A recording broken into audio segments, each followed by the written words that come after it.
খাবার টেবিলে বসে মাকে চোখ দিয়ে ইশারা করে বললাম আমার কথাটা বাবাকে বলার জন্য।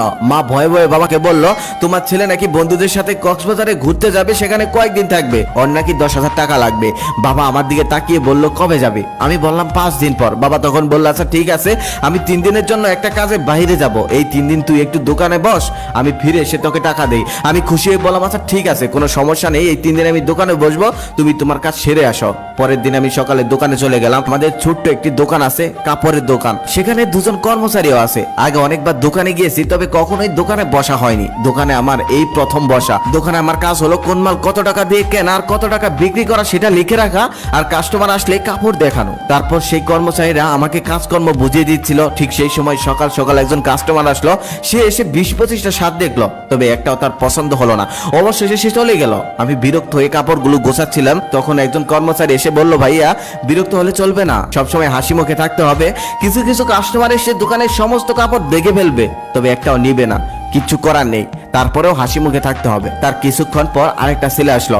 সে এসে প্যান্ট দেখতে চাইলো। আমি তাকে কয়েকটা প্যান্ট দেখালাম। তারপর সে একটা প্যান্ট পছন্দ করলো। সেই প্যান্টটার কেনা দাম ছিল 1200 টাকা। আমি তার কাছে 1500 টাকা চাইলাম। সেই প্যান্টটা সে কিছুক্ষণ নাড়াচাড়া করে 300 টাকা বলল। আমার রাগি শরীরটা জ্বলতেছে। 1200 টাকা কেনা প্যান্ট 300 টাকা বলতেছে, তবে কিছুই বলতে পারছি না। তারপরে হাসি মুখে বললাম, না ভাইয়া দেওয়া যাবে না, এই প্যান্টটা তুমি 1400 টাকা হলে নিতে পারবে। ছেলেটা চলে গেল। তার কিছুক্ষণ পর আরেকজন মহিলা আসলো।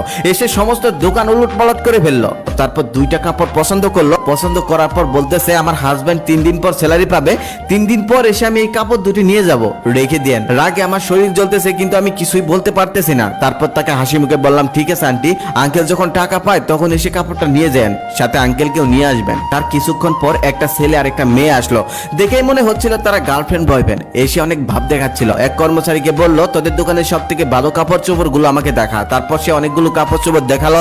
অনেকগুলো কাপড় চোপড় দেখার পর সে বলল, তোদের দোকানে আর ভালো কোনো কাপড় নেই? কর্মচারী তখন বলল, না ভাইয়া, আমাদের দোকানে এর থেকে ভালো কাপড় চোপড় আর নেই। তখন সে বিরক্ত হয়ে বলল, দূর, ফকির নিয়ে একটা দোকানে এসেছি, শুধু শুধু সময় নষ্ট করলাম। তখন আর সহ্য করতে পারলাম না, মুখ ফুটে বলেই ফেললাম, ভাইয়া আপনি তো বড় লোকের পোলা, তাহলে এখানে কেন এসেছেন?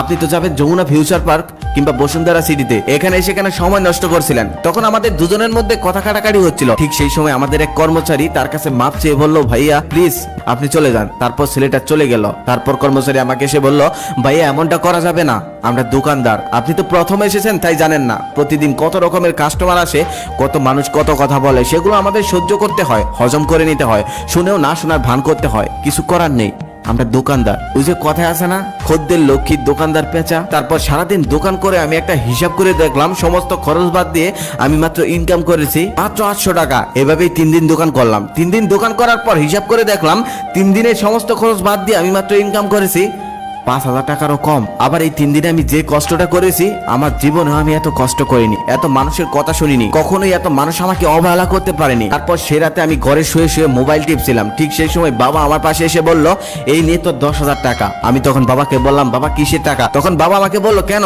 তুই না বন্ধুদের সাথে কক্সবাজারে ঘুরতে যাবি, সেখানে না টাকা লাগবে? তখন আমি বললাম, না বাবা, আমি ঘুরতে যাব না।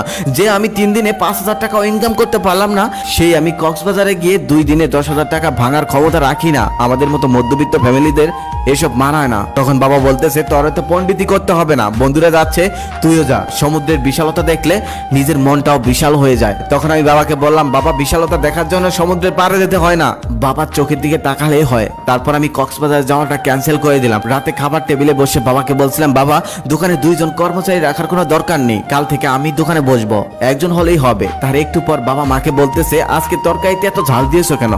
চোখে পানি এসে যাচ্ছে। আমি খুব ভালোভাবেই বুঝতে পারলাম তরকারি ঝালের জন্য বাবার চোখে পানি আসেনি, বাবার চোখে পানি এসেছে আমার কথায়। শত কষ্টের মধ্যেও সন্তানদেরকে ভালো রাখার জন্য কত কষ্টই না করে তার। আর সেই সন্তান যখন বাবার পাশে দাঁড়ায়, তখন সত্যি বাবারা কেঁদে ফেলে। তবে এই কান্না দুঃখের কান্না নয়,